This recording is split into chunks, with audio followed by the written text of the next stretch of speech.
Just squad-wise, what's your thinking ahead of Thursday? Oh yeah, look, there's not too many changes, but Tristan's obviously in the squad. Um, no point flying him out halfway around the world if we're not going to play him. So he's going to make his debut as Tristan. So that'll be, I think he'll expecting big things of Tristan, but obviously not straight away. He's got to acclimatise. He's only been in the country a week, but yeah, look, he's been a welcome addition to our squad. You won't have had much training, but what's he look like in the limited training that you have had? Yeah, look, obviously Thursday night game doesn't allow much, much to get too much done. But he's everything I expected of him. He's got a real desire to play. We've got him at a really good age where he's got a real good desire still. He wants to prove himself, wants to test himself, and he's one thing that I've always really admired about him is his leg speed. He's got really good leg speed for a middle, which I think he'll bring out the best in some of our other middles. I think he'll do a lot of the unseen things that probably the average layman doesn't see on the sidelines, but to the ones with a keen eye, you'll realise all the little intricacies that he does. I think will make us a better team and it'll make players around him better. And are you happy to go with the same spine as last week? No, George is going to play this week. George is going to be at fullback. Obviously, I said before that he's played a lot of games. He's played a lot of games, and it's not easy as a young kid just playing week in, week out. Sometimes you need just a little bit of a rest on the body and on yourself.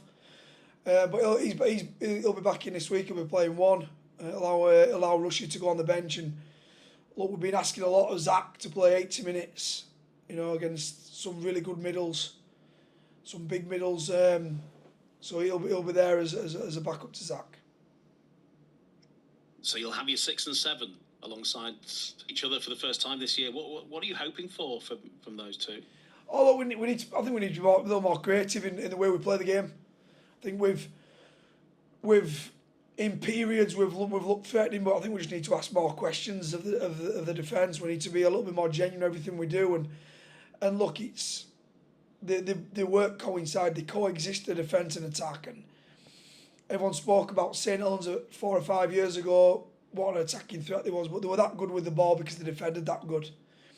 They put teams under so much pressure with the defence, it allowed them to express themselves with the ball, and that's no different in today's game. We need to make sure we're doing the right things defensively so we get the ball in good positions so Tui and Clooney can express themselves and ask questions. But on the flip side of it, we need to make sure we're good with the ball so that we're ending in good field positions so we can actually put a little bit of pressure on with his defence as well. So yeah, they coexist. We need to put the two disciplines together as one.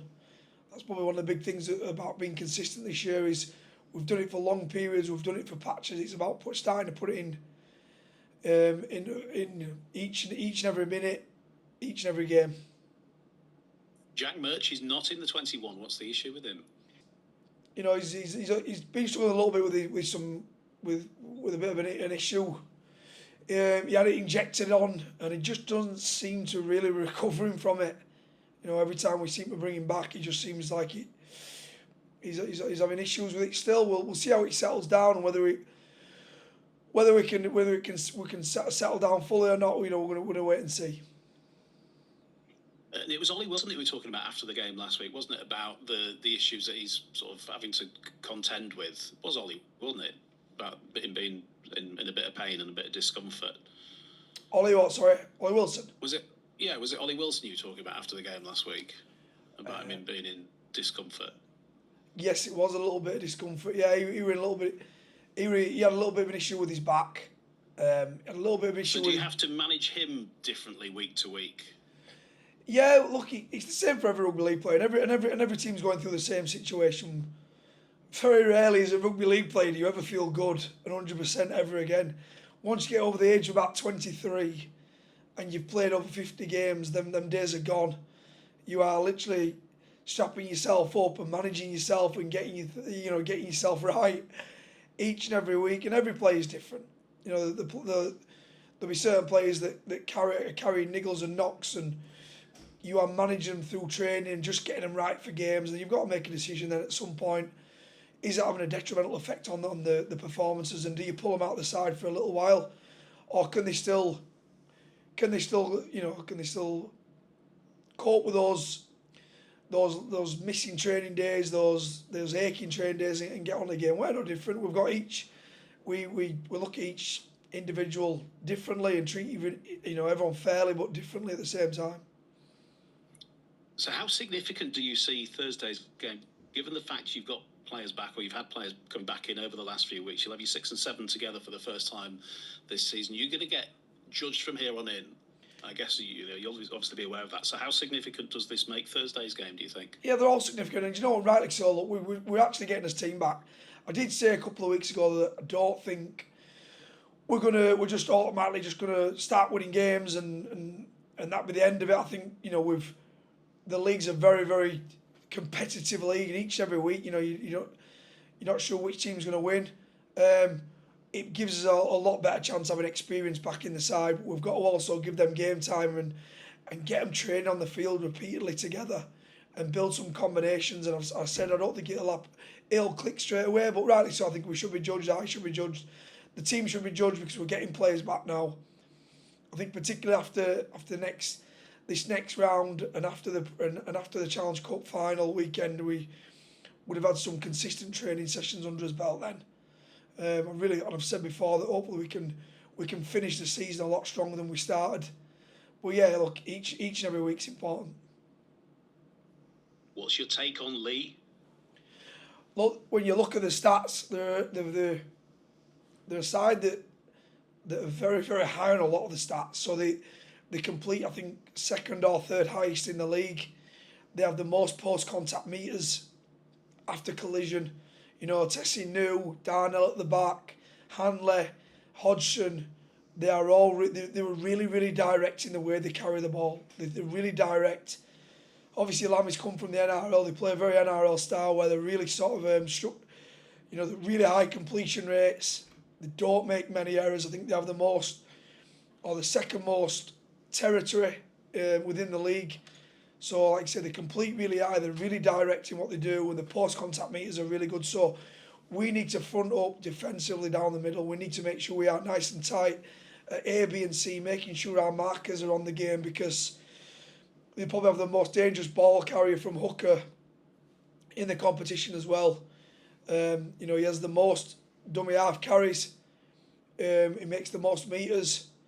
So we've got to make sure we get our spacing at marker, we get our talk good, and we talk him up, because when Mpape starts running at you and they get on the front foot, he's a really dangerous proposition to stop. So we've made a bit of a plan this week about making sure that we control the ruck and we get our marker systems right, we get our ABC right. Because if you don't get them areas of your game right, they'll blow you apart. It's your last game at the John Smiths for 50 days, which seems remarkable, doesn't it? It's a sense that you can finally give the home fans something to shout about going into that break, I guess. Yeah, I think so. And I don't think we've had the best record. If you actually look at his record over the last two and a half years, I think in 2022, I think we had a pretty good run, consistent run. But since then, we've probably not had the greatest of home form. So, look, it'd be really nice to give his fans something to sing about, something to celebrate before we depart for a fair while. Just last, I think you've been watching Origin, haven't you, this morning with the group? How's that been? Yeah, we have. We don't get many opportunities to train on the John Smiths. We're not here. This isn't our training venue. We turn up for games, so we're here as much as anybody else is here, really. So it is nice to actually. We've trained on it. We've trained it last couple of weeks. Not every day, but obviously for the captain's run. So it's really nice to get a bit of a feel for the pitch, for the surroundings. It's nice to train on a really lovely surface in a good stadium. And then afterwards, we watched a little bit of Origin. We watched the Blues beat the Maroons today. So that were just good. Nice to spend a bit of time with each other after training as well. How many Blues fans have you got in the group that have been celebrating today? Yeah, I think it's a bit of an even split, if I'm honest. There's a few English lads that don't really care. More Yorkshire, Lancashire. And I think the rest are a bit of an even split between the blue and the maroons. Obviously, I just like the spectacle as a whole. Really, I think it's it's for a rugby league fan. I think it's just a really good spectacle to watch. And you were aware of the Huddersfield connection today, aren't you? Regarding how many players have played Origin. Oh, Max. No, regarding New South the Wales. King.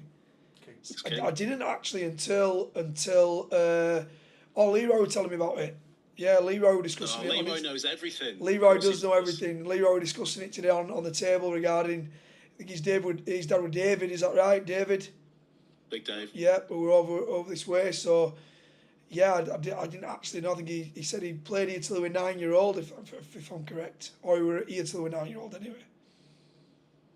It's a nice connection today. And Tristan Powell being celebrated would have been commiserated anyway, wouldn't he? Being a Queenslander, so he's going to hope that life gets a bit better. Yeah, after that. It's on the way down. Then it was just before I did this. He were doing a little bit of press with the lads, and he was saying he very fortunate to play on the under-16s Queensland side. He was very fortunate to play on the under-18s Queensland side. So he's had a little bit of a taste, although they're not the first team Origin. He's had a little bit of a taste of the lower grade Origin. So yeah, he was very disappointed today.